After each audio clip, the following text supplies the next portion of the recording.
ఈరోజు evening snacks ఎంతో టేస్టీగా ఉండే స్వీట్ కార్న్ వడలు ఎలా చేయాలో చూపిస్తున్నాను. ఇవి చాలా టేస్ట్గా ఉంటాయండి. మా పిల్లలు రిపీటెడ్గా అడిగే స్నాక్ ఐటెం ఏదన్నా ఉంది అంటే అది ఈ స్వీట్ కార్న్ వడలు మాత్రమే. ఇవి బయట చాలా క్రిస్పీగా లోపల సాఫ్ట్గా ఎంతో టేస్ట్గా ఉంటాయి. దీనిని ఖచ్చితంగా ట్రై చేయండి. Welcome to Lohitha and mom cooking vlogs అండి. ఈ రెసిపీ ఎలా చేయాలో చూసేద్దాము. ఒక పెద్ద సైజు స్వీట్ కార్న్ని ఇలాగా ఒలిచి మిక్సీ జార్లో వేసుకున్నాను. దీనిని బాగా మెత్తగా కాకుండా కొంచెం మెత్తగా వేసుకోకుండా కొద్దిగా పలుకుగా మిక్సీ వేసుకోవాలి.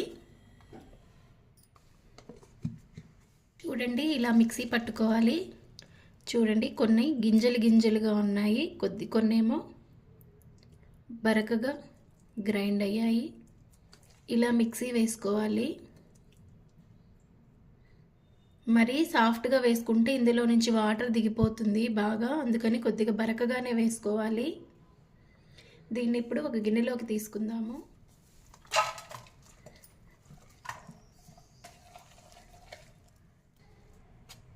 ఇప్పుడు దీంతో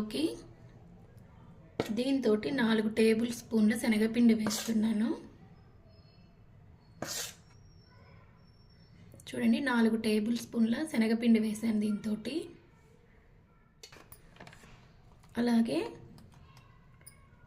బియ్యం పిండి కూడా ఒక 3 టేబుల్ స్పూన్స్ వేసాను, సేమ్ స్పూన్ తోటి. ఇప్పుడు ఇందులోనే ఒకటి సన్నగా కట్ చేసుకున్న ఉల్లిపాయ ముక్కలు, అలాగే 2-3 పచ్చిమిర్చి ముక్కలు, కొద్దిగా కొత్తిమీర, కొద్దిగా పుదీనా. ఈ కొత్తిమీర పుదీనా ఫ్లేవరు దీంట్లోకి చాలా బాగుంటుందండి. ఖచ్చితంగా వేసుకోండి, వేసుకుంటే చాలా బాగుంటుంది. కొద్దిగా సన్నగా కట్ చేసుకున్న అల్లం ముక్కలు కూడా వేసుకోవాలి. ఇందులోనే రుచికి సరిపడినంత సాల్ట్ వేసుకోవాలి. ఒక పావు టీ స్పూను కొద్దిగా కారం కూడా వేసుకోవాలి. ఇప్పుడు వీటన్నింటిని బాగా కలిసేలాగా బాగా కలుపుకోవాలి. వాటర్ అయితే ఏమీ వేయవలసిన అవసరం లేదు. ఈ స్వీట్ కార్న్లోనే వాటర్ ఉంటుంది. అసలు ఒక్క చుక్క కూడా వాటర్ అయితే వేసుకోకుండా కలుపుకోవాలి. ఇది పిండి కొద్దిగా లూజ్ అయితే కొద్దిగా శనగపిండి కానీ బియ్యం పిండి కానీ వేసుకొని కలుపుకోవచ్చు. నాకైతే నేను వేసిన దానికి కరెక్ట్గా సరిపోయింది. చూడండి, బాగా సరిపోయింది. ఈ మాత్రం గట్టిదనం ఉంటే సరిపోతుంది. ఇప్పుడు స్టవ్ మీద కడాయి పెట్టుకొని డీప్ ఫ్రైకి సరిపడినంత ఆయిల్ వేసుకోవాలి. ఆయిల్ బాగా కాగనివ్వాలి.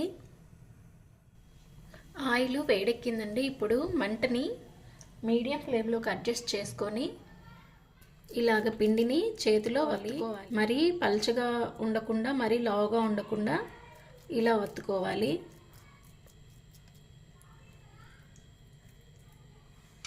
చూడండి, ఇలాగా.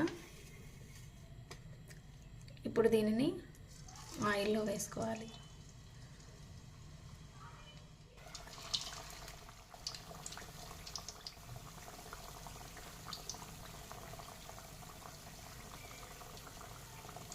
ఇవి 1 నిమిషం పాటు కదిలించకుండా అలాగే ఉండాలి.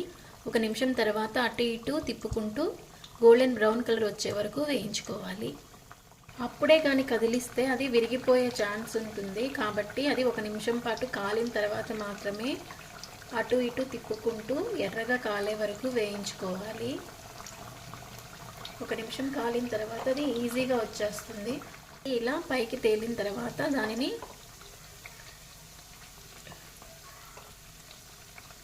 ఇలా టర్న్ చేసి కాలనివ్వాలి. చూడండి, మంచి కలర్ వచ్చాయి. ఇలా కాలితే సరిపోతుంది. ఇప్పుడు మనం దీన్ని ఒక ప్లేట్లోకి అయితే తీసుకుందాము.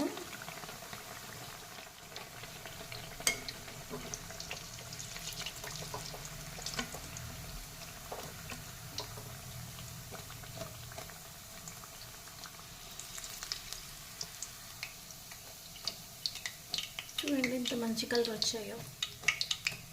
ఇవి బయటకి చాలా క్రిస్పీగా, లోపల సాఫ్ట్గా, చాలా టేస్ట్గా ఉంటాయి.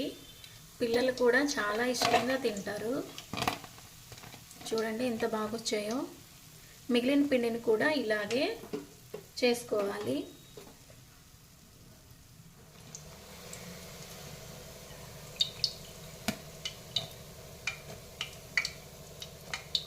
చూడండి ఎంత మంచి కలర్ వచ్చాయో. తీసేసుకుందాం. చూడండి స్వీట్ కార్న్ వడలు ఎంత బాగా వచ్చాయో. పైకి బాగా క్రిస్పీగా ఉన్నాయి, లోపల చాలా మెత్తగా ఉన్నాయి. చూడండి సౌండ్ ఎంత బాగా వస్తున్నాయో.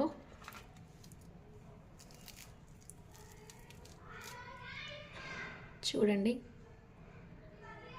మీరు కూడా ఖచ్చితంగా ట్రై చేయండి ఈ స్వీట్ కార్న్ వడలని. చాలా చక్కగా కాలాయి. వీడియో నచ్చితే లైక్ చేసి సబ్స్క్రైబ్ చేసుకోండి. థ్యాంక్స్ ఫర్ వాచింగ్ అండి.